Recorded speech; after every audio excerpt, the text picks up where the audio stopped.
Bem-vindos ao VetinCast, o podcast da medicina veterinária aqui do Brasil, trazendo para vocês um conteúdo para crescimento profissional, para desenvolvimento de carreira e hoje desenvolvimento da saúde mental do médico veterinário com Patrícia Fernandes, que é meu braço direito, e doutora Bianca, que é a nossa psicóloga aí, voltada para a área da veterinária, que me chamou muita atenção porque é um segmento que vem cada vez mais forte dentro da veterinária.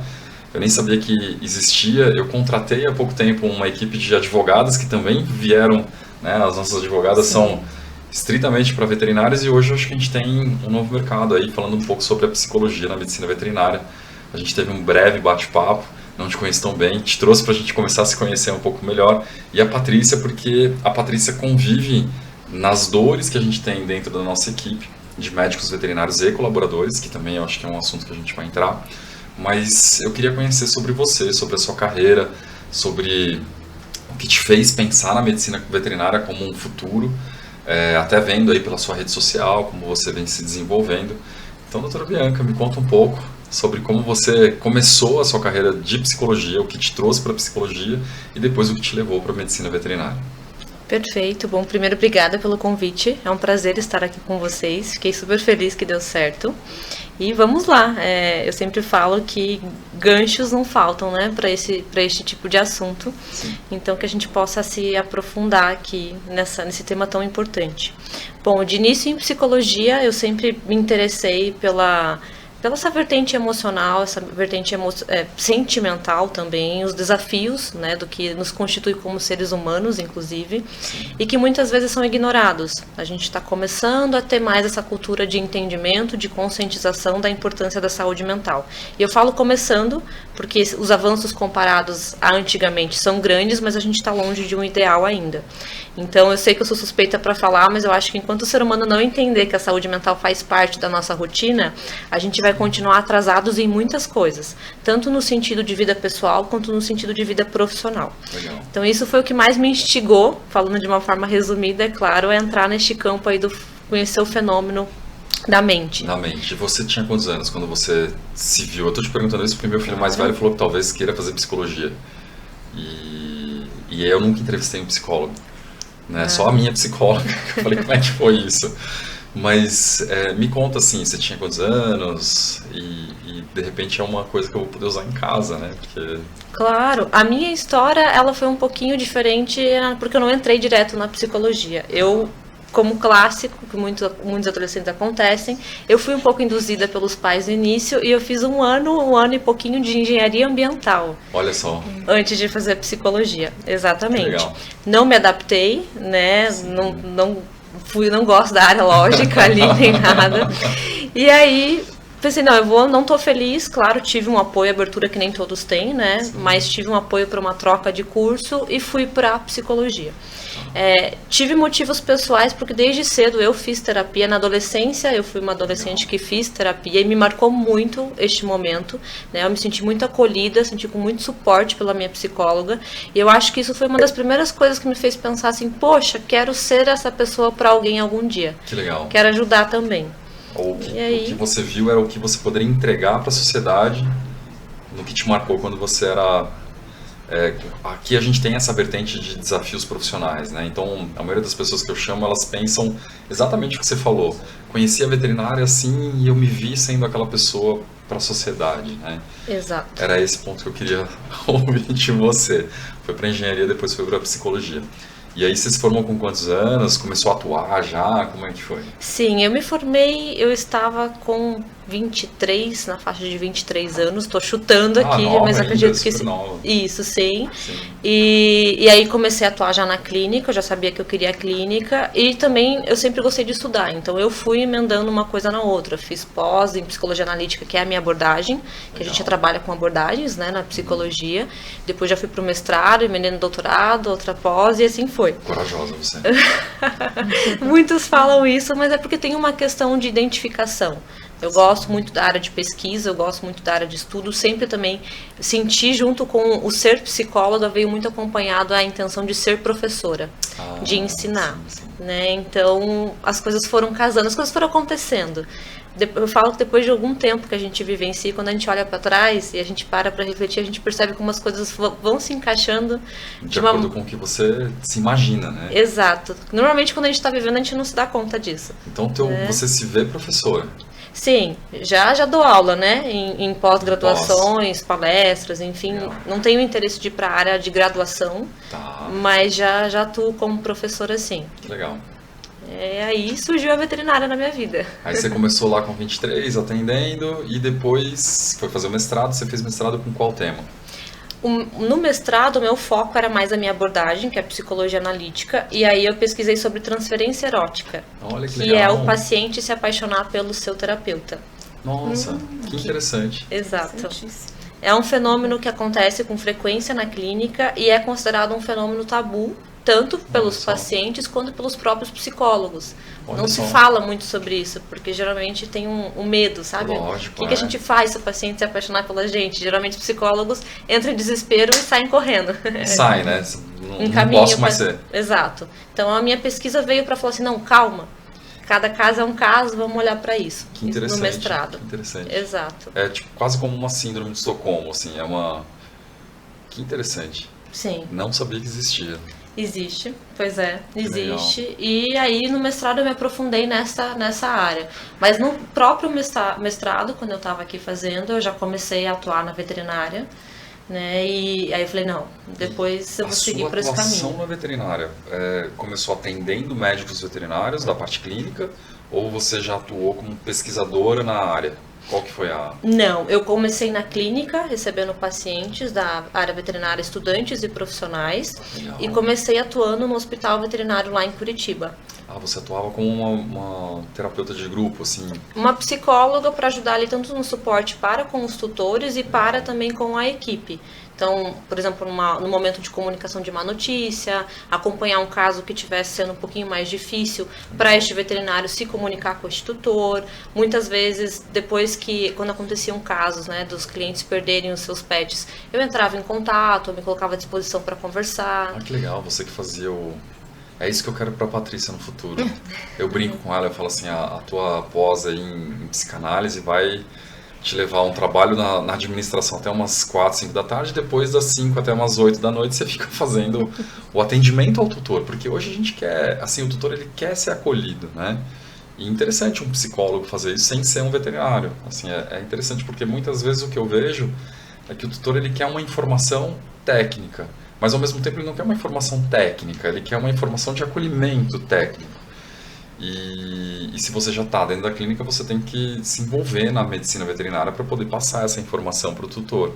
Como é que foi esse desafio de você entender a profissão tecnicamente para poder transmitir isso para o tutor? O que você viu assim no primeiro momento? Eu preciso me estudar a parte da medicina ou não? O tutor ele só quer uma informação mais superficial e o resto é mais a informação de acolhimento mesmo, de carinho, de trazer para próximo.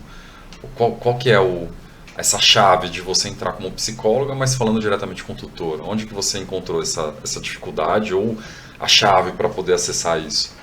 Perfeito. Tem fatores, Renato, que não tem a ver só com a veterinária, independente da área, seja inclusive a área da saúde ou até outras, que eu falo que são fenômenos que a gente está vivenciando como sociedade. Que o ser humano ele está precisando, aliás, a gente sempre precisou, mas eu acho que isso agora está mais aflorado, como uma necessidade de ser ouvido. Né? Quando você fala esse acolhimento envolve você ser ouvido, você ser visto, né? Você receber empatia, uma sensação de compaixão, de que as suas dores realmente elas estão sendo validadas. Então eu tenho visto que o ser humano, num geral, ele está precisando disso. Se a gente for conversar com um engenheiro que está falando com o seu cliente, se a gente for para o campo de profissionais da saúde, a gente vai sentir a mesma coisa. Por diferentes motivos, obviamente, mas ambos querem ser ouvidos. Até por quê? Porque, infelizmente, as pessoas não estão ouvindo. Pelo formato que a gente está tendo muito hoje, ainda mais com a tecnologia, com redes sociais, tudo muito se automatizando, a gente está perdendo cada vez mais isso que é essencial para a gente como seres humanos, não estou nem falando da área profissional, que é o contato, é o ouvir e é a conexão. É o olho no olho, né? E esse ouvir que você diz Você falou de empatia, né? E eu tô me colocando na sua situação. Eu tô assim, tô me imaginando porque a gente passa isso e os casos mais graves lá da clínica vêm para mim sempre. Eu que tenho que ligar pro tutor, tenho que ouvir. E muitas vezes a Patrícia fala assim, é que você falando isso a pessoa entende. Você conversando com a pessoa, ela entende. E até hoje eu não descobri o que é essa diferença do... E você está falando um ponto assim, as pessoas não estão acostumadas mais a ouvir. E eu acho que a chave está aí, né? Esse mecanismo de ouvir. Me explica um pouco mais a fundo, assim, essa questão de como você chegou nessa empatia. Põe uma situação, um exemplo, assim. Eu gostaria de me sentir mais dentro disso. Perfeito. Primeiro que tem uma frase que a gente utiliza muito que eu gosto, que a gente fala assim, ouvir é diferente de escutar. Sim. E aí ouvir é o do dia a dia automático que a gente faz, muitas vezes inclusive sem estar ali, a mente está pensando em outra coisa, mas você está ouvindo a pessoa, você até pode captar a informação, mas de uma forma muito automática. O escutar, que inclusive envolve mais algo assertivo e empático, Sim. é a gente parar o que a gente está fazendo e escutar o que a pessoa está falando. Que muitas vezes a gente não consegue, até por uma atitude interna que a gente já tem como seres humanos, que a gente tem muito uma tendência de querer resolver o problema do outro de uma forma prática e para ontem, já trazendo soluções. Né? Ao invés de eu primeiro sentar e escutar o que a pessoa precisa. Então a gente tem muito uma tendência de já ofertar uma solução sem nem ouvir o que ela realmente precisa. E às vezes o que eu estou ali ofertando não é o que ela precisa. Sim. Então escutar facilita inclusive até o nosso processo, porque às vezes você vai estar pensando que a pessoa precisa de 1000 coisas e na verdade ali ela está precisando ser só acolhida. Às vezes ela está precisando inclusive só de um abraço. Falar. Muitas vezes o veterinário já teve situações de troca de plantão que o veterinário estava assim muito abalado e ele precisava falar. Então ele senta ali na sala, ele fala, ele chora e eu sinto que ele sai dali mais aliviado, sabe? E aquela salinha, na verdade, está virando uma salinha do acolhimento. Que o Renato já está até me puxando a orelha por isso, mas eu sinto que existe essa necessidade realmente. Eu vejo que assim, não querendo superficializar demais esse sentimento, mas eu me coloco um pouco como pai, né? Num aspecto de pai. Quando você quer fortalecer, às vezes, uma atitude, se você passa demais a mão, que não é bem o acolhimento, né? A gente estava falando sobre isso esses dias. A pessoa vem ali reclamando de alguma coisa, se queixando de alguma coisa, e você para tudo e ouve ela. Aí ela sai melhor. Aí ela percebe que ali é um ponto de alívio para ela e ela começa a tomar essa atitude de parar ali para falar todo momento que ela estiver se sentindo mal. E quando você faz isso dentro de uma estrutura empresarial, você acaba atrapalhando essa estrutura, você acaba prejudicando o trabalho de um, o trabalho do outro, ou criando um ambiente que não é específico para aquilo. Então, como que a gente faz hoje para desconectar porque é o que você falou, a sua salinha virou uma salinha do acolhimento. Mas ela não é a salinha do acolhimento, ela é a salinha da administração. E o que a gente... Por isso que assim, a minha procura por você vai ser essa, né, inclusive. O que eu preciso mudar na estrutura interna do negócio para que as pessoas... A gente está falando dos veterinários, mas a minha maior preocupação também é o cliente, né? Claro. Porque o ouvir o veterinário também é criar, através das técnicas, um treinamento para que ele ouça o cliente. Porque é onde a gente está, muitas vezes, errando na nossa profissão, né? E é o que ela está falando, é parar e escutar. Na verdade, eu acho que a comunicação ela começa na cultura organizacional da empresa, né? Sim. É onde a gente vai levar os valores que a gente tem, né? O modelo que a gente trabalha, tanto para a nossa equipe quanto para o nosso cliente, de uma forma tranquila. E isso exige muito trabalho. E aí entra a comunicação, né? Porque são várias formas de se comunicar com a equipe para que todo mundo esteja alinhado e faça fluir naturalmente, né, as intenções. E o interessante é que assim, ela estava falando o lado dela provavelmente com o tutor, né? Do ouvir. Ambos, tutor e veterinário. Tutor e veterinário. E a Patrícia já está pensando muito mais como a empresa mesmo, né? Porque é mais e eu já penso diretamente com né? o tutor, né? O que eu falo pro tutor? Como é que eu resolvo isso, né? Sim. Eu já tive clientes, por exemplo, que eu perdi porque eu tirei férias. né? Oh, mas como assim você saiu de férias? Não, mas eu preciso sair de férias. E aí eu me sentia culpado. Né? Eu demorei 10, a Patrícia sabe, eu demorei 10 anos para conseguir tirar férias. 10 anos direto.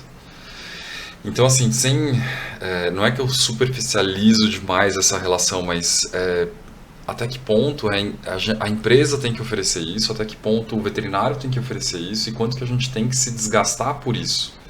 Esse é o principal ponto hoje. Sim. Que aí eu gostaria que você falasse, e aí, até onde a gente vai e até onde a gente deixa isso para um psicólogo, ou quanto é importante hoje uma clínica ter um psicólogo mesmo, porque quando eu me formei não existia, né? Eu tenho uma empresa, eu tenho que ter um terapeuta dentro da empresa? Sim. Né? E aí? Hoje o formato ideal, sim. Exatamente. Né? Sim, precisa. E você, me fala a sua experiência. É importante? Como que isso mudou a vida dos veterinários com quem você trabalhou? Me fala um pouco sobre a sua experiência e o que fez você fazer o doutorado com isso, eu acho, né? Claro. Esse é o futuro do mercado de trabalho, Renato. Ponto.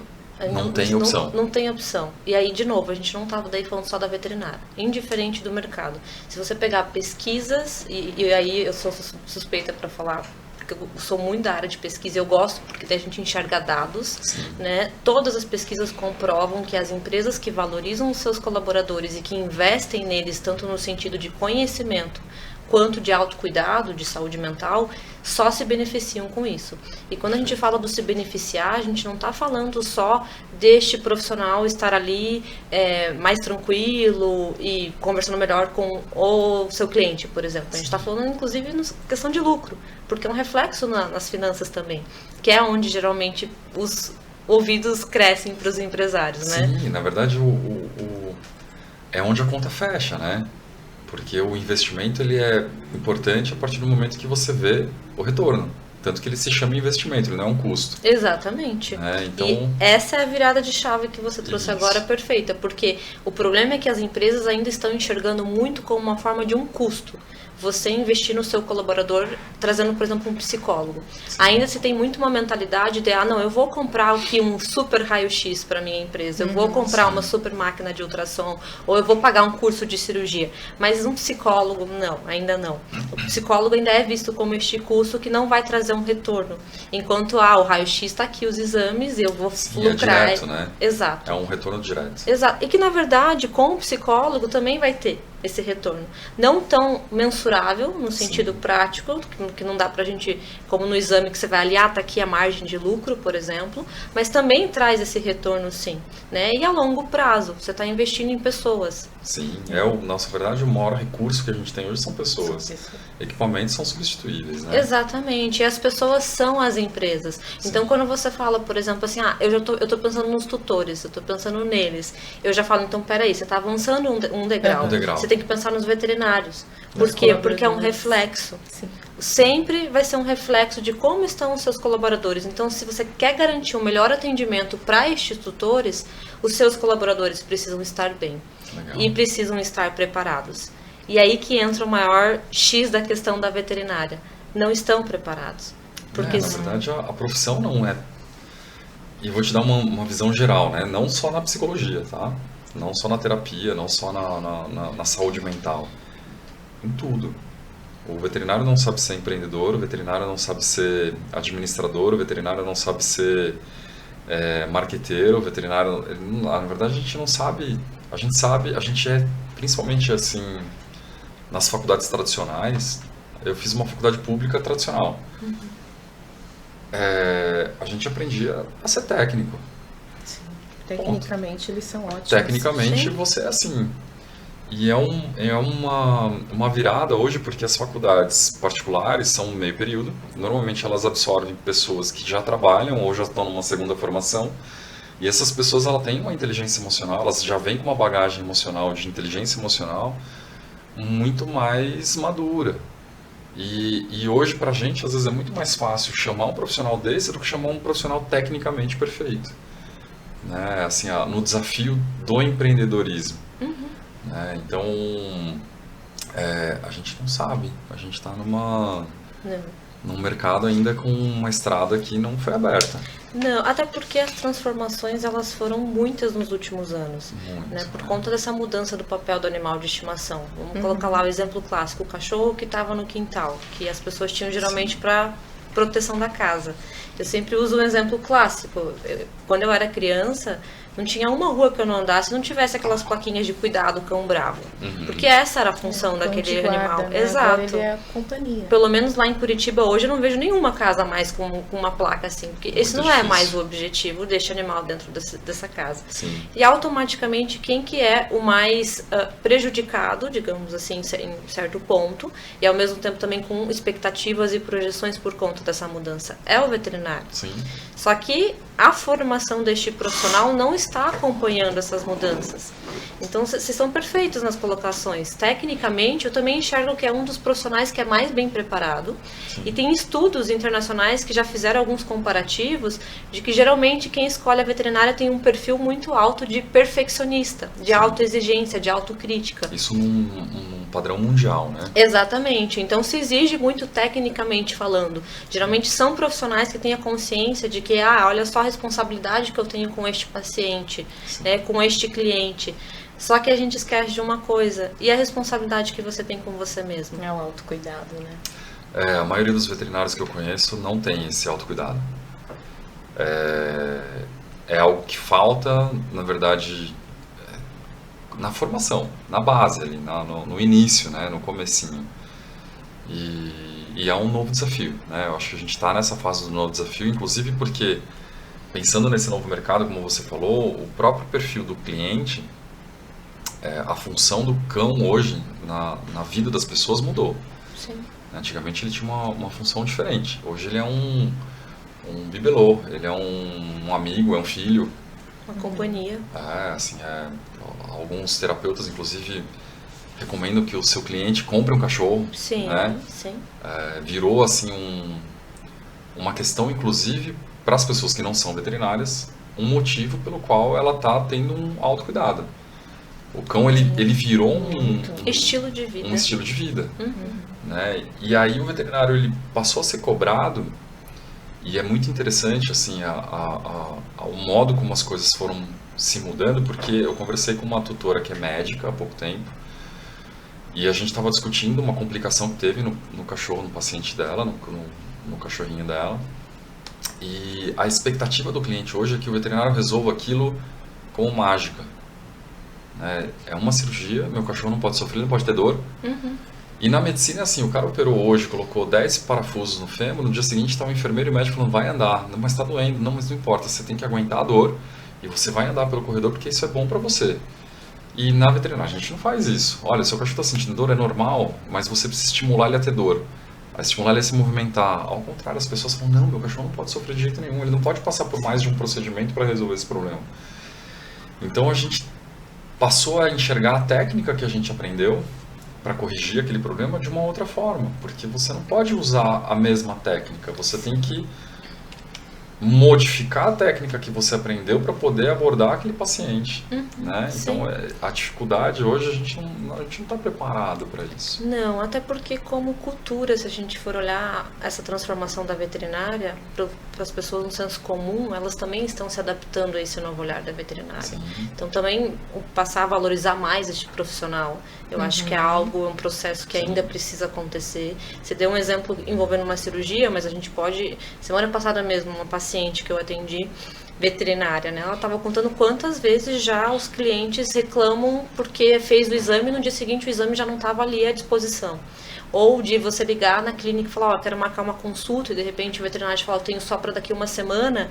Quanto isso muitas vezes é incabível na área veterinária. Mas eu na marquei. Área humana, ok. Eu liguei marcar médica semana passada, minha médica daqui 1 mês e meio a consulta. Falei, tá bom, então vamos marcar. Então, mas o porquê que as pessoas aceitam isso para elas e não aceitam isso pro pet delas? por conta da cultura. Nós somos seres sociáveis, numa construção cultural, a gente sempre tem que olhar para o contexto, Renato, e eu gosto muito de olhar para as entrelinhas. Olha as frases que geralmente vêm acompanhado quando a gente fala da medicina veterinária, né? É muito romantizado. Sim. Quando eu conto que o meu público-alvo de pesquisa é um médico veterinário, para senso comum, para pessoas de outras profissões, geralmente eles falam assim, nossa, mas por que o veterinário cuida de bichinhos? É uma profissão São tão tão linda, felizes, né?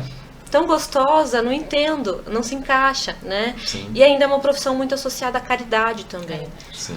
Então, para mim tem muito a ver com essa construção que vai se modificar, eu acho que já está se modificando, só que é um processo, né? Passos. Quantos anos você acha que vai demorar só para eu poder contabilizar minha aposentadoria?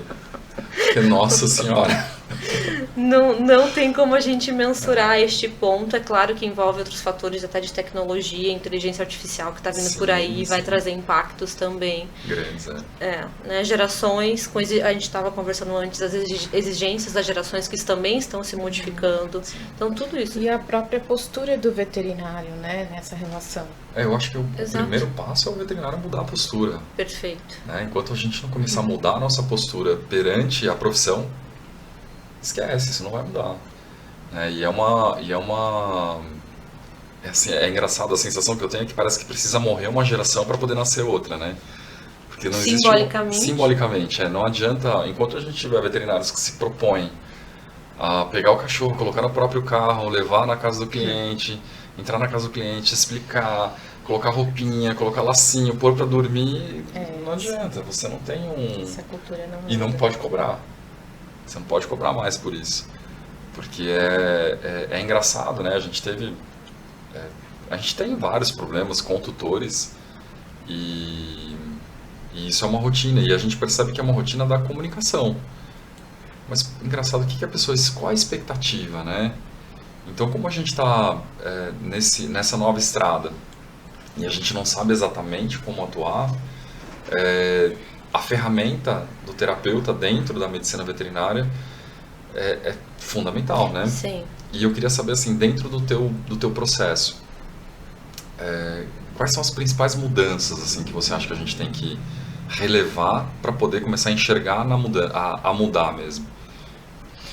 Acho que realmente essa questão do investimento em inteligência intrapessoal, em comunicação, né, em preparo não mais focado só na técnica, mas em gestão de pessoas, em liderança, em saúde mental no geral. A gente está falando de processo de luto, a gente está falando de realização de eutanásia, está falando de perda de paciente. Sim. Né? Então é realmente entender que todos esses temas precisam acompanhar a formação e a rotina do médico veterinário, porque são inerentes da vida deste profissional. Eu trago um exemplo clássico, Renato, quando eu dou aula para pós-graduação de cirurgia, né? Sim.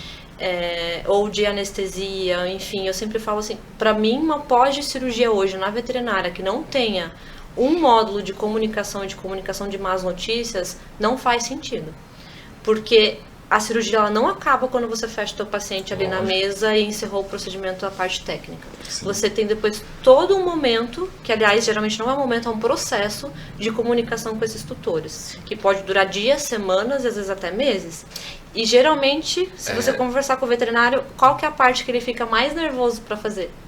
Essa comunicação. É na comunicação. Então, e eu vou um pouquinho mais além, na verdade. A cirurgia, na verdade, ela começa quando o paciente entra na clínica com o problema. A comunicação não é só depois da cirurgia. A comunicação começa assim, o seu paciente precisa dessa cirurgia.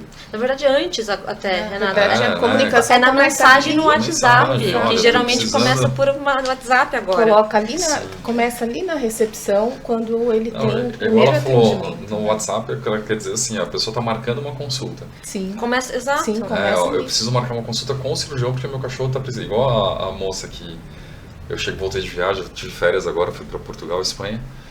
E aí eu pousei, veio a enxurrada, né? A equipe, o Renato voltou. Volta tudo. Não, porque teve uma pessoa que perguntou se você não podia voltar antes para poder fazer a cirurgia. Então, assim, a ansiedade é tão grande que às vezes até como que a gente aborda essa pessoa na mensagem de texto e faz com que ela se sinta confortável em esperar. Né? E eu acho que nem você tem a chave disso, eu não sei. Na verdade, a gente fala muito, né? A gente está abordando muito o veterinário, mas tem toda a equipe que trabalha Sim, junto, né? para acolher esse tutor de uma forma que ele tenha a compreensão que não é possível ele voltar da viagem, que ele está fora do país, para atender naquele momento. Perfeito. E geralmente quem tem esse primeiro contato são os recepcionistas. E assim, constantemente eu chamo para minha sala e falo, olha, fica tranquilo, o problema não é com você, atenda da melhor maneira possível. A recepcionista nossa já chegou chorando, olha, Sim. me tratou mal. Sim. É por isso que a gente sempre que faz um treinamento, por exemplo, é 100% da equipe, todos têm que estar envolvidos. E o que você está trazendo, que você trouxe, Renata, não é o nosso objetivo. Quando você fala como é que eu converso com esse tutor para que ele entenda, né, que eu não vou voltar antes. Se ele vai entender, se ele vai aceitar de uma maneira tranquila, isso não é responsabilidade tua, porque isso tem mais a ver com ele, com a história de vida dele, Sim. com as demandas emocionais deles do que com a sua. O que você pode fazer? Você pode fazer a sua parte, que é de uma maneira educada, de uma maneira assertiva, de uma maneira empática, você explicar a situação e se colocar à disposição para quando você voltar das suas férias, por exemplo. Sim. Agora, se esse tutor vai entender, se ele vai esperar, né, e se ele inclusive vai respeitar a tua decisão, aí isso já é dele. E aí que entra um dos principais desafios do veterinário, não só do veterinário, mas o veterinário tem uma intensidade. Da terapia, né? Eu acho que como é você tirar a sua culpa, porque a o veterinário ele tem a responsabilidade. culpa de, nossa, eu não tô lá, meu Deus, a culpa é minha que o cachorro vai morrer. E é engraçado que a transferência a sensação que eu tenho é que a transferência da culpa é assim, se você não tá, a culpa é sua. Né? Se você não respondeu pra mim o WhatsApp às 11h30 da noite que meu cachorro tava passando mal e eu te mandei uma mensagem, e ele morreu no dia seguinte de manhã e você não viu, você não respondeu, o cachorro morreu por culpa do veterinário que não viu a mensagem. E vamos pensar em mudar essa cultura, né? Pensando na cultura. Você falou de módulos de terapeutas, dou aula em universidade, dou aula em graduação. E um dos focos meus em pensar na graduação é assim, como que eu mudo isso, né? E ninguém está preocupado com isso. Né? Ninguém. A gente teve um episódio aqui há pouco tempo que até comentei com um cirurgião amigo meu que a gente falou eu falei na sala de aula, vocês têm que estudar o livro e tal, e eles foram brigados dizendo que eles não tinham tempo para estudar pelo livro. Eles não querem nem mais ler livro. Então como é que a gente coloca, o que você acha assim que a gente poderia criar como um contexto para poder levar para a medicina veterinária essa cultura nova? Eu enxergo o trabalho multiprofissional como um ganho muito, assim, tanto na área da educação quanto na área prática depois para o médico veterinário também. A valorização, inclusive, do terapeuta. Sim, já desde sala de aula, como tendo disciplinas que são psicólogos que dão essas disciplinas, inclusive, porque às vezes também tem esse erro, né? Um dos motivos de eu ter começado na veterinária foi de ter visto o veterinário falando sobre saúde mental, dando palestra sobre saúde mental. Eu falei, peraí, como assim, gente? Como assim, né? Vamos ficar cada um no seu quadrado, né? Sim. Então, da gente trazer esses profissionais, assim como outros. A própria, na área jurídica, como você trouxe, tem vários profissionais aí que são referências hoje no campo da veterinária. Gestão de pessoas, seja gestão técnica ou gestão de equipe, áreas administrativas, RH. Então, eu acho que a gente tem que trazer muito mais esse trabalho multiprofissional para que os profissionais parem de ficar sobrecarregados. Neste caso específico, o veterinário. O que você começou falando? Eu tive que chegar no momento, você e muitos, que ou eu escolho seguir mais como veterinário ou eu preciso focar na área administrativa. Sim, é um desafio, né? Porque a gente vem do mercado, da forma como cresceu, a gente vê as consolidações empresariais hoje, né? Então, clínicas sendo vendidas, grandes grupos de investidor, grandes grupos de administração encarando essas empresas como sendo um business agora, e você deve estar vendo essa realidade aí na tua frente, e a sensação que a gente tem dessas empresas grandes é que eles também não estão olhando nada para isso, ao contrário, eles estão espremendo o médico ainda mais. E a minha preocupação é essa, porque assim, a gente tem uma clínica que vem crescendo há anos de uma forma bastante sólida, né? Bem sólida, bem assim, eu nunca quis fazer nenhum crescimento absurdo. E o foco sempre foi a equipe, né? A gente sempre deu primeira, segunda, terceira conversa, tenta evoluir a equipe, tenta buscar ferramentas para melhorar a equipe, para treinar a equipe. E ao mesmo tempo, assim, eu tenho que buscar as ferramentas sem deixar o meu lado profissional abalar, né? Eu tenho que estar lá presente. E o meu maior desafio hoje é esse. E vendo esses grandes grupos entrando, eu falo, gente, eles vão pensar em comprar isso aqui um dia, e o que vai ser da minha equipe, né? O que vai ser dos veterinários? Então, assim, eu já estou vendo que esse treinamento, essa mudança comportamental tem que vir antes da empresa. Né? E o antes da empresa, assim, o próprio cara que é volante, por exemplo. Você já deve conhecer vários veterinários volantes. Especialista que roda um monte de clínica. Como que esse profissional vai ter essa abordagem? Como que você vê, como que a gente cria essas buscas dentro da profissão, né? Porque ninguém busca isso. Infelizmente, não ainda da maneira que precisaria, né? A gente vê isso num sentido prático. Quando eu dou palestra em congresso, Sim. né? A palestra de saúde mental, ao mesmo tempo, outras palestras técnicas ao mesmo momento. É claro, as outras salas estão bem mais cheias. Sim. Né? Cursos também. Ainda é muito mais fácil você vender um curso da área de áreas técnicas do que da área que envolve, vamos colocar, chamar de mais humana, digamos assim. Sim. Eu não gosto de romantizar as coisas e não gosto de algumas frases que são colocadas, Renato, mas tem aquela frase que fala que geralmente assim, se não vai pelo amor, vai pela dor. Sim. E na área de saúde mental é algo que a gente geralmente observa, né? Que a gente veio para cá. Lá existe um sofrimento. A gente veio pra cá conversando sobre isso no carro, né? Você falou, não, uma hora a mente começa a falhar, o corpo começa... E sim, começa. A questão é que geralmente a gente não observa os sinais e os sintomas. Eu sempre coloco, ninguém tem uma síndrome de burnout de um dia pro outro. Ninguém tá bem essa semana e semana que vem, nossa, eu tô em burnout. O corpo vai sinalizando, até porque corpo e mente são um só, então a gente sempre tem também questões físicas. A mente vai sinalizando, a gente vai ficando nervoso, a gente vai ficando estressado, a gente vai ficando ansioso. A qualidade do sono, né? Muitas pessoas hoje em dia não dormem bem, nem de qualidade, nem de quantidade, reflexos na alimentação e assim vai. Qual que é o problema? Um dos problemas é que a gente normalizou isso. A gente normalizou estar cansado, a gente normalizou a gente falar, nossa, a minha agenda tá lotada, eu tô numa correria, eu não tenho tempo para nada. E além de normalizar, como cultura, a gente romantizou. Sim. Por quê? Porque hoje o valor do ser humano está muito vinculado ao seu profissional. Sim. É como se a gente só tivesse valor, se a gente tivesse uma profissão e se a gente se destacar nessa profissão. Senão a gente não é nada. E em rede social também, né? Mais ainda. Mais ainda. As redes sociais potencializam isso, com certeza. Só que aí a gente entra em algo que dá pra gente puxar um gancho tanto para falar de rede social quanto para falar dos clientes e dos veterinários. A gente não sabe quando isso vai se modificar, e nem se vai se modificar, e nem se vai melhorar. Então, por isso que não dá pra gente ficar num foco esperando assim, os clientes precisam mudar a mentalidade deles e quando eles mudarem. Não. Vamos focar em preparar os veterinários para lidar com os clientes que existem. Sim. É uma nova cultura interna para poder exteriorizar depois, né?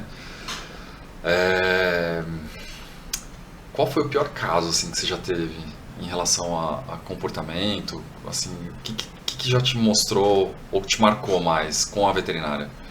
Com os veterinários em si? Não, um caso específico, assim, um exemplo. Me dá um exemplo de algo, uma história que você possa usar como exemplo de vida. Eu não sei se você tem esse hábito. Eu normalmente quando eu vou contar uma história, eu falo, não, para exemplificar isso que eu quero dizer, vou contar uma história que eu tive. Vixe, é que são vários, na verdade. Não, mas pode ir pior, assim. Você pode ir pro pior. Fala, nossa, aquele lá, meu Deus. Não precisa dar nome, não precisa dar nada. Claro, pode. Não, nem pode. pode. É que depende muito do que... O pior é muito subjetivo também para algumas pessoas, claro. Né? Eu vou colocar aqui, talvez, não como... Eu não vou utilizar a palavra pior, mas acho que eu vou colocar como o que mais me marcou. Isso, mais marcante para você. Foi estar em uma clínica veterinária, uma vez que eu fui fazer um grupo de acolhimento de pós-venção, porque tem vários casos de taxas altas de suicídio na veterinária. Isso, eu vou entrar nesse ponto depois, mas claro, pode entrar. E a gente fala que é muito importante um trabalho não só de prevenção, mas também de pós-venção, né? Por exemplo, este caso foi um veterinário havia se suicidado, tirado a própria vida, e aí os colaboradores da clínica estavam se sentindo muito vulneráveis, obviamente, né? Não estavam bem, e aí me chamaram para ir lá conversar com esses colaboradores. Isso é o que a gente chama de um trabalho de pós-venção, que sempre deveria ser feito, seja em ambiente de universidade, seja clínica, em todos os sentidos, né? Depois essas pessoas terem um acompanhamento. E me marcou muito. Me marcou muito porque estavam muito sensibilizados e a temática de suicídio ainda ela é muito tabu, ela é muito delicada, ela é pouco falada, muitas vezes falada de uma forma errada, inclusive, por falta de conhecimento, de informação das pessoas. E aí é muito comum que as pessoas se sintam responsabilizadas, que elas se sintam culpadas quando elas conhecem alguém. Por estar naquele ambiente e não terem visto isso acontecer. Exatamente. Então as falas naquele dia daquelas pessoas me tocou bastante. Eu me emocionei, eu permito me emocionar. Lógico. Né? Assim, inclusive veterinários podem se emocionar. Muitas vezes eu perguntam choro. isso. Sim. Né? Eu me emocionei muito porque eu senti vontade, abracei aqueles profissionais pela dor que eles estavam sentindo, mas também principalmente pela culpa.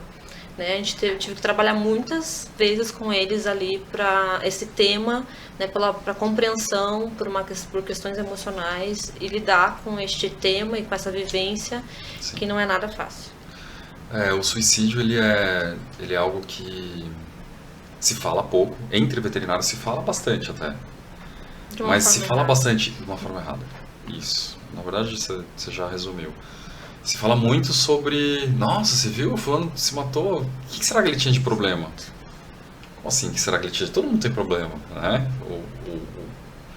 O porquê que o veterinário enxerga o suicídio como uma saída mais convencional do que talvez em outras profissões, porque parece que a veterinária é a profissão que tem um índice altíssimo de suicídio, ou maior, não é? Não, que bom que você trouxe isso. Isso, vamos dissecar isso um pouquinho mais. Perfeito. Tem um estudo que ele foi divulgado há uns 7, 8 anos por aí, e que ele trouxe isso de que o veterinário é o profissional que tem a maior taxa de suicídio no Brasil, de em torno de umas 10 vezes a mais comparado à população em geral. Tá. Vamos lá, gente, né? Principalmente pessoas que não são da área da pesquisa. Cuidado! Leiam a pesquisa, olhem o método, não saem já divulgando notícias por aí sem confirmar. Não existem esses dados, até as fontes que foram mencionadas nessa pesquisa do DataSUS, vocês podem entrar no site do DataSUS, não tem nada falando sobre isso. Caramba. A gente não tem no Brasil um banco de dados suficiente para que a gente possa chegar e falar quais são os profissionais que têm as taxas maiores, nem da veterinária, nem de qualquer outra profissão. E de onde surgiu isso?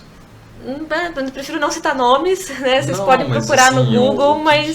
O que fez isso aparecer dessa forma? Foi uma pesquisa na área acadêmica, inclusive, o que me assusta mais ainda, né? Mas Sim. que fiz...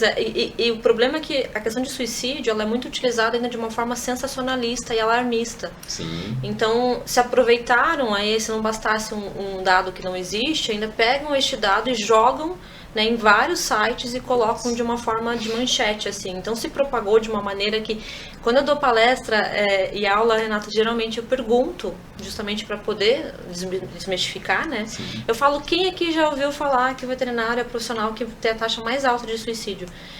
Salas de aula, às vezes, com 200 pessoas, pelo menos mais 150 levantam a mão. Eu falo, gente, então me ajudem. Não é verdade. A gente não pode sair falando isso daí que não é verdade. A gente não tem essa taxa aqui no Brasil, Renato. Caramba. Eu escutei muitas vezes isso dos veterinários. Não, e é interessante que assim, eu já tive várias conversas sobre isso e vários colegas próximos, assim, que se suicidaram. E como, lógico, a gente não trabalha em outra profissão, né? Talvez os terapeutas sejam os piores, né? Assim, brincando, né? De uma forma... lógico que não é um tema para isso, mas eu acho que assim, a gente não tem dados. O que a gente tem são as conversas, as entrelinhas de conversa. E todo mundo fala a mesma coisa. Realmente é isso. E talvez porque a gente ouça muito, fulano de tal se suicidou. Uhum. Nossa, mas o que aconteceu? Qual foi o motivo? E eu não sei em outras profissões, realmente, assim, a gente não conhece outras profissões, né? Exato. Eu acho que o suicídio é algo que vem cada vez mais chamando a atenção da população como um todo, principalmente porque a saúde mental está em foco hoje, e não só de profissionais, de crianças, de adolescentes, de... Geral. Né? Geral. Geral, até de idosos, a taxa tem crescido bastante também nos últimos anos. E aí me ajuda como que a gente faz isso para mudar na profissão, né? Não é isso, não é real, é o que você está falando, é um trabalho que foi publicado sem embasamento. Exato, que a gente tá, até quando eu falo a gente, eu e outras pessoas da área da psicologia, até de conselho, enfim, a gente tá até tentando pedir, montar. solicitar que retirem, inclusive, quem publicou isso e até coloquem notas, né, colocando que a gente não tem essas taxas, né. O meu próprio doutorado, que é o Fatores de Risco na Saúde Mental do Veterinário, e que eu estou investigando burnout, fadiga por compaixão e ideação suicida, mas não é para comprovar uma taxa de ideação suicida na veterinária, porque, de novo, não tem como. Só que se você perguntar assim, tá, então não é um problema que atinge os veterinários? Não, é sim um problema que atinge o veterinário. A gente fica todo sabendo. mundo, né? Todas as profissões. Exato, a gente fica sabendo com frequência, assim, né? Infelizmente, casos de tentativa ou de suicídio em médicos, veterinários ou estudantes. A gente só não pode sair falando por aí que é o profissional que tem a taxa mais alta. Isso a gente não tem como comprovar. Eu lembro que a primeira vez que eu ouvi sobre isso foi na universidade, há quase 20 anos atrás. Não sei se esse trabalho que você falou é antigo. E não foi um tema abordado nas universidades do Brasil. Era um tema abordado fora, assim, era algo que vinha dos Estados Unidos. Mas eu também não fui atrás, não fui investigar para ver se era real ou não. Mas é uma profissão que sempre chamou atenção por isso. Sim. Aqui fora, aí se a gente falar de pesquisa dos Estados Unidos, de Reino Unido, Canadá, Alemanha, Japão, eu lembro que aí tem estudos lá que comprovaram, que comprovam que o veterinário está entre os que têm as taxas mais altas. Alguns pontuais falam até que ele é o profissional com a taxa mais alta. Mas isso fora. No Brasil a gente não tem esse dado. Não tem como ter.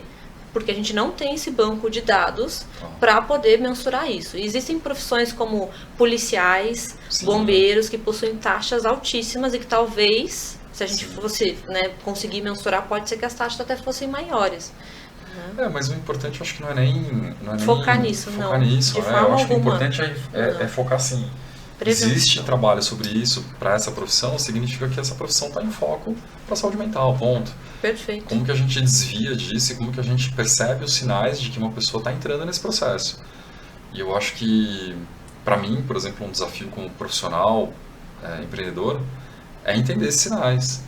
Olha, como que eu enxergo um colega que está do meu lado e qual a atitude que eu tenho que ter para poder começar a fazer esse desvio de trajetória, né? Porque assim, a gente tem que... É o que você falou da culpa dos colaboradores. Se eu tivesse isso dentro da minha clínica, óbvio, eu ia desabar junto, né? Porque eu ia me sentir super culpado. Como que eu não vi isso acontecer na minha frente, né? E muitas vezes esses sinais a gente ignora no dia a dia. E tem vezes que eles não aparecem. Tem as duas situações. Pode acontecer dos sinais aparecerem, inclusive das pessoas pedirem ajuda de uma forma indireta ou diretamente, como não.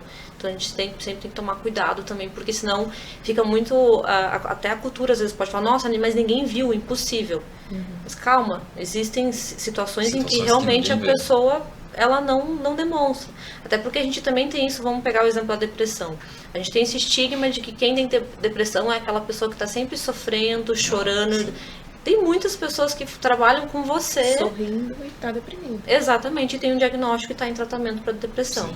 Né? Então, é difícil, quando a gente fala sobre saúde mental ou entra no campo da psicologia, da minha concepção, inclusive, é uma das ciências mais difíceis, porque a gente está falando sobre subjetividade, individualidade. E é isso que torna tão desafiador os ambientes nas empresas. Eu sempre digo, quando a gente está com algum problema físico...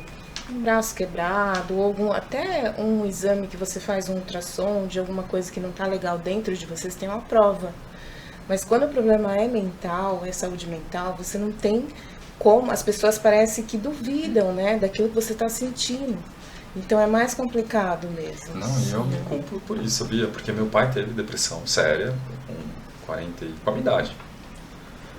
E eu, na época, não tinha a menor facilidade de lidar com isso. Eu não entendia. Eu falava assim, como assim? O mundo é tão lindo, né? Vai pescar, vai fazer alguma coisa que enche os olhos, né?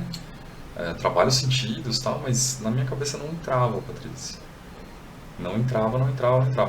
E me culpo, né? A gente tem esse hábito de se culpar, né? Poxa, mas... Hoje, lógico, trabalhando um pouco mais com a minha terapeuta, que é super importante, hoje eu acho que eu não vivo sem mais. Principalmente essa abordagem de que não, você não tem que sentir culpa, mas você tem que estar perto, mas estar perto de uma forma em que você possa falar assim, se você precisar, estou aqui para te ajudar. Né? Tô aqui. Sinta-se alastrado, né? Como se eu estivesse te dando um laço. Se você precisar, eu tô aqui. Se você não precisar, tudo bem, eu te dou o seu espaço. Mas é muito difícil isso, porque assim, ninguém educa para isso. Não. Né? Exatamente. Com os próprios filhos. Você tem uma menina de 9, a Patrícia tem adulta já.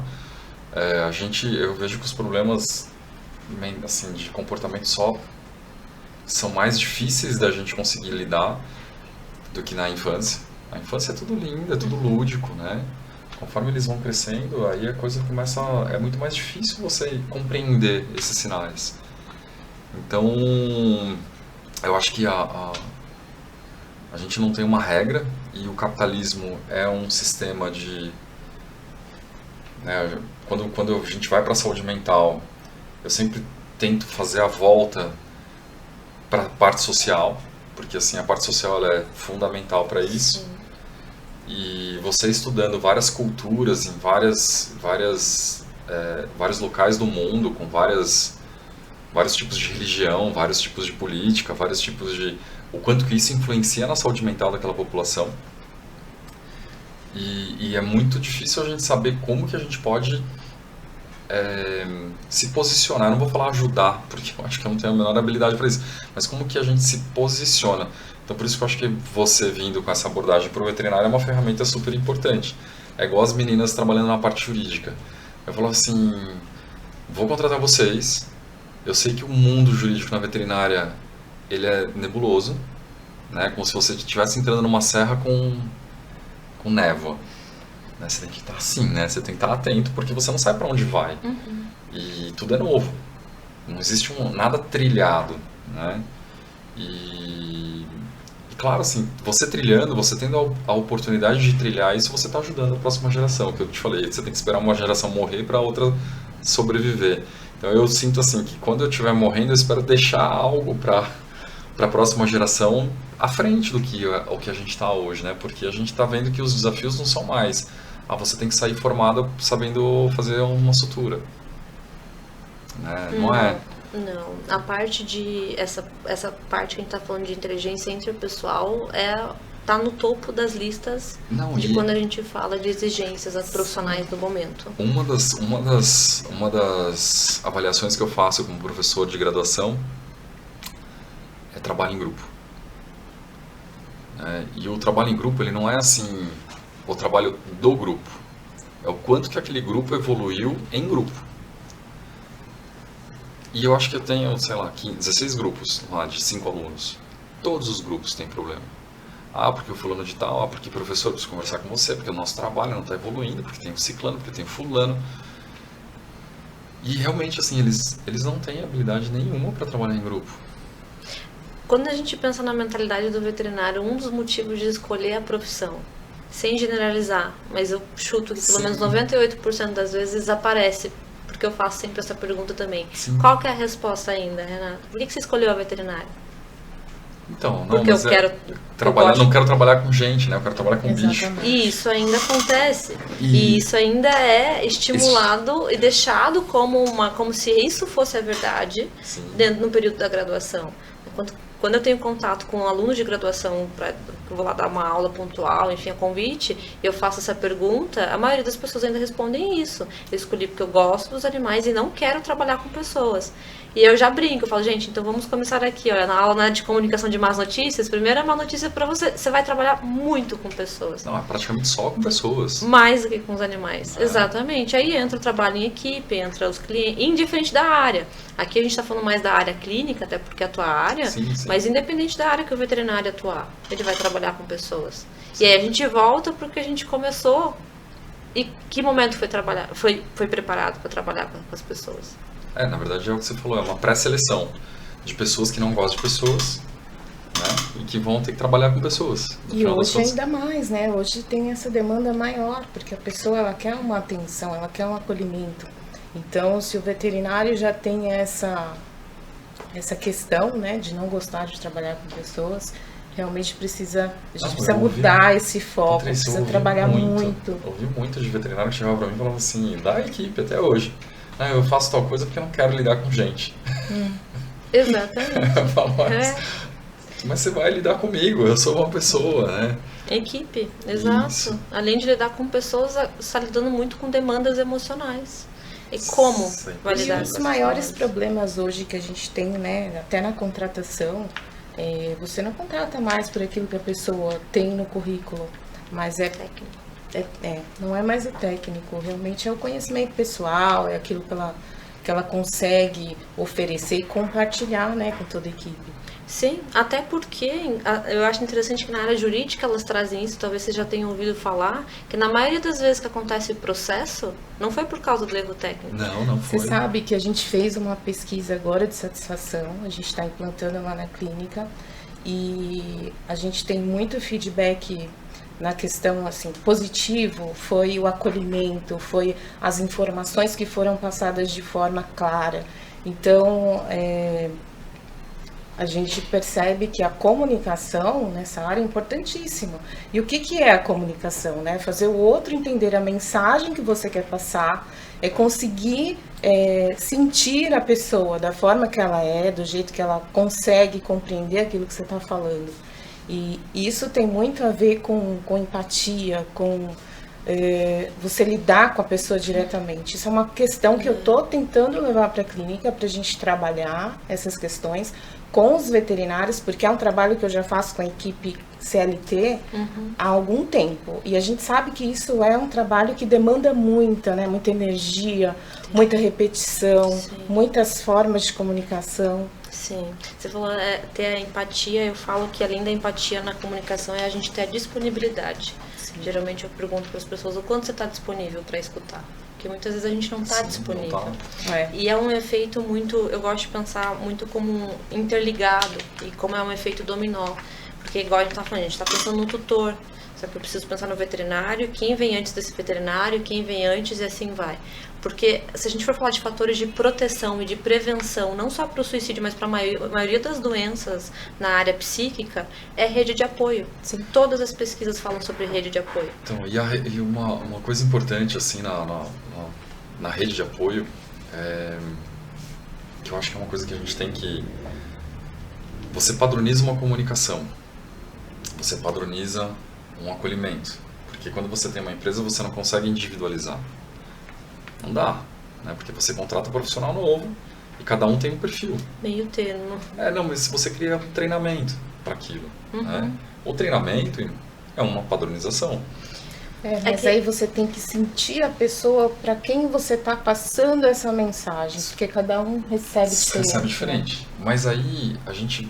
É como se eu tivesse um cachorro querendo morder o rabo, né? Você volta a andar em círculo. Porque daí você está querendo pegar um profissional que... Ele quer, é o que a gente estava conversando no carro antes. O jovem tá certo de não querer fazer tudo, de não querer ter essa cobrança, porque no final das contas a gente coloca uma pessoa dentro da empresa que tem uma formação técnica, que quer ganhar bem e fala para ela, beleza, você quer crescer na sua carreira, você tem que melhorar a sua empatia, você tem que lidar bem com o cliente, você tem que trabalhar a sua parte emocional, você tem que... Aí ele faz assim, meu Deus, mas eu vou ter que fazer tudo isso para poder lidar com o cliente, né? Eu vou ter que crescer mais ainda, vou ter que me dedicar mais ainda, vou ter que me estudar mais ainda. Eu não estou preparado para isso. Mas é que daí você tocou num ponto muito importante, Renato. Geralmente, de novo, não generalizando, ele não se assusta porque ele vai ter que fazer isso. Ele se assusta porque ele pensa em como ele vai poder fazer isso. Sim, e se ele tem a capacidade de fazer isso. Não capacidade tanto no sentido de conhecimento, mas um dos maiores erros que a gente está cometendo atualmente como sociedade, por exemplo, agora a onda do momento a gente fala sobre autocuidado. O que, claro, é muito importante. Sim. As pessoas precisam ter uma rotina de autocuidado. Só que a gente está jogando toda uma responsabilidade em cima dos indivíduos, sendo que grande parte dessa responsabilidade deveria ser da sociedade. Aí a gente está falando de políticas públicas, aí a gente está falando dos conselhos, das associações, das universidades. Então, eu tenho que tomar um cuidado, porque eu chego para um indivíduo, por exemplo, de diversas classes sociais. A gente vive num país que ele ainda é majoritariamente pobre. Sim. E eu falo pra ele, você tem que ter uma rotina de autocuidado, você tem que praticar atividade física, você tem que se alimentar bem, você tem que fazer terapia. Sim, da onde você tira recursos? Da onde você tira dinheiro, da onde você tira tempo, porque às vezes é uma pessoa que ela precisa trabalhar 10 ou 12 horas por dia, não é porque ela quer. Não só isso, às vezes ela trabalha 8 horas, mas ela pega 3 horas de ônibus pra ir, 3 horas de ônibus pra voltar. E tem filhos em casa, ou tem outras demandas, entende? Então, parte, inclusive, dessa sensação de burnout que muitas pessoas estão vivendo é porque, racionalmente, muitas coisas o indivíduo sabe o que precisava fazer, né? Informação, só a informação em si, ela não é o suficiente para trazer mudanças. Então, a maioria das pessoas hoje sabe que a atividade física faz bem. Mas Toma sol. Tomar sol. Simples. Uma coisa tão simples, 30 minutos por dia. Pega 30 minutos por dia na agenda de uma pessoa que tem filhos, que tem que sair de casa às 5 da manhã para conseguir chegar no emprego às 7 e chega em casa às 8, 8 e meia da noite. Sim. O que é esses 30 minutos para tomar? Porque às vezes eu Não uso a existe. hora do almoço para comer a comida em 10 minutos porque tem que usar a hora do almoço para fazer outras coisas. Sabe? Eu falo assim que a gente tem que aprender a sair das nossas bolhas de privilégio que muitos de nós, né, vivemos. E uma das preocupações é essa, até que ponto que eu posso pegar uma pessoa que está querendo crescer e tentar trazer essa expectativa de que a nossa conversa é muito porque eu quero me posicionar de uma outra forma, né? Para proporcionar. Proporcionar. Eu tenho meu autocuidado, eu tenho minha academia, eu sei que isso foi um processo de criação na minha vida. Comecei não tão cedo, eu demorei para atingir o que eu queria. Foi uma dedicação, foi um sacrifício. E hoje eu consigo ter uma rotina que eu consigo colocar isso na minha rotina. Mas tem gente que não consegue. E essa cobrança tem que existir, não tem que existir. Então, assim, como que... Por isso que eu acho que grande parte do meu convite para você vir, não só para o podcast, né, para depois a gente fazer a nossa sequência, é o modo como eu, como gestor, perante até a Patrícia, como que eu me posiciono? Como que eu me posiciono perante a minha equipe? Qual o exemplo que eu tenho que dar? Às vezes eu pergunto para o Renato, qual é o seu pensamento em relação a esse assunto? Sim. Para que eu possa transmitir para as outras pessoas aquilo que ele está pensando. Então, acaba sendo um ponto de apoio. E é o que a minha psiquiatra falou uma vez. Ela falou, Renato, você tem um processo que depende de dedicação. E você tem um processo que depende de talento. Né? Dedicação é uma coisa, talento é outra. A pessoa que tem mais talento para aquele assunto, ela vai ser mais cobrada por aquilo. A pessoa que tem menos talento não vai ser tão cobrada, mas a dedicação dela pode ser o dobro, só que ela tem menos talento. Então a gente tem que saber o limite, né, do talento de cada um e a dedicação que você tem que cobrar daquela pessoa por aquilo. Que vai ser individual e subjetivo. 100%. E aí você entra num mercado capitalista em que tudo tem... E eu passei por esse processo que hoje está se revertendo. Que era assim, processo McDonald's, né? Você tem um profissional? Tem. Você tem um manual de treinamento dele de protocolos internos? Não, mas eu vou criar. E a gente tem protocolos. Então a gente vem numa sequência profissional, eu sou um pouco mais velho que você, eu posso te falar, de que por 10 anos a gente criou protocolos. Qual o protocolo? O protocolo é esse. A pessoa que vem atender aqui tem que ter protocolo, tem que fazer isso, tem que fazer isso, tem que fazer isso, tem que fazer isso. Então, mas essa pessoa tem essa capacidade mental de fazer isso, porque a gente já parte do princípio que ela tem. Sim. E aí começa o desafio, teu e de muitos veterinários. A porque maioria. Na área técnica, esses protocolos são ótimos e ajudam, com certeza. A minha advogada falou pra mim assim, você tem que melhorar a sua anamnese em tantas informações. Eu olho pra ela e falo assim, gente, se eu fizer isso que você está me pedindo, minha produtividade vai baixar 95%. É inviável. Mas tem que ter o protocolo. Ou é inviável para você. Talvez outro profissional olhe para isso e goste. Sim, tem profissional que ama isso, porque é o modo dele, inclusive, organizar o raciocínio dele. Exato. Né? E lógico, assim, dentro das cobranças, a minha ideia é me posicionar para poder criar ferramentas, por exemplo, grava a consulta, faz um áudio, grava a cirurgia, né? Hoje eu gravo toda a cirurgia. Né? Mas você anotou a técnica? Não, tá aqui, tá gravado o arquivo digital da cirurgia gravada ao vivo. Lá tem tudo que a gente fez. Só que quando você entra no campo humano, que é isso que a gente está trazendo em saúde mental, aí é o contrário, porque daí a gente não pega protocolos. Porque não tem como a gente Você pegar a se desvia, receita né? de bolo para aplicar em indivíduos. É a mesma coisa da comunicação. Né? Existem alguns protocolos que são conhecidos mundialmente de comunicação. Só que a gente sempre fala, né? Quando eu dou uma aula de comunicação, eu sempre falo, gente, isso aqui é uma base. É para você ter uma base. Você nunca vai pegar isso aqui como um passo a passo, uma receita de bolo e vai aplicar com cada um dos seus clientes. Não dá, nem só com cliente, a gente tem que pensar em Com a comunicação em tudo, né?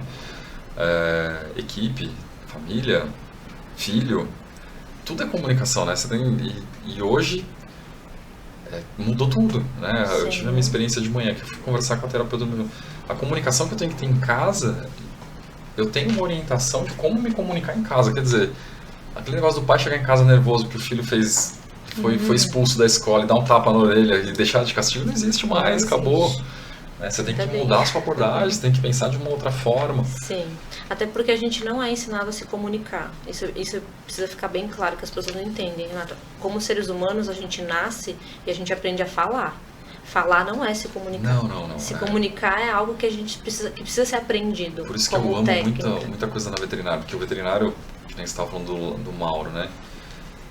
A gente aborda a comunicação como um todo, como cheiro, como olhar, como tom de voz, como a comunicação é o todo. É o todo. É o todo. E aliás é mais não verbal do que verbal. Muito mais, muito mais. Ao contrário, né? A verbal ela muitas vezes não tem a mesma validação da não verbal, né?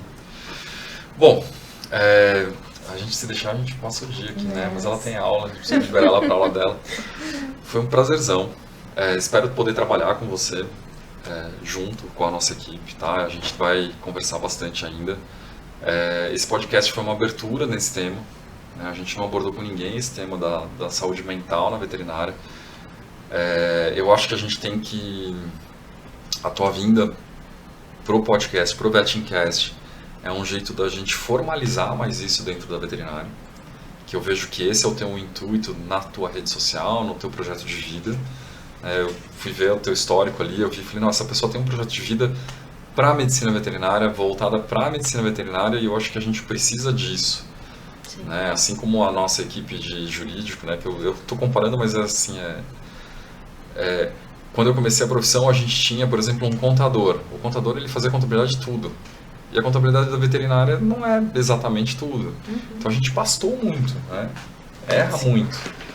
Então, quanto mais gente a gente tiver dando suporte para a profissão, mais o veterinário vai atingir a valorização que eu acho que a gente precisa ter. Então, esse podcast é uma abertura para isso, da saúde mental. Espero poder evoluir em vários outros ainda. Queria te agradecer de coração de você ter vindo, corrida, você foi super organizada. Tá de parabéns aí das mensagens dela, tudo pontual com a agenda. Eu falei, caramba, essa pessoa é muito organizada mesmo. Te peço desculpa, porque eu sou super desorganizado com isso. É uma coisa que eu preciso melhorar muito.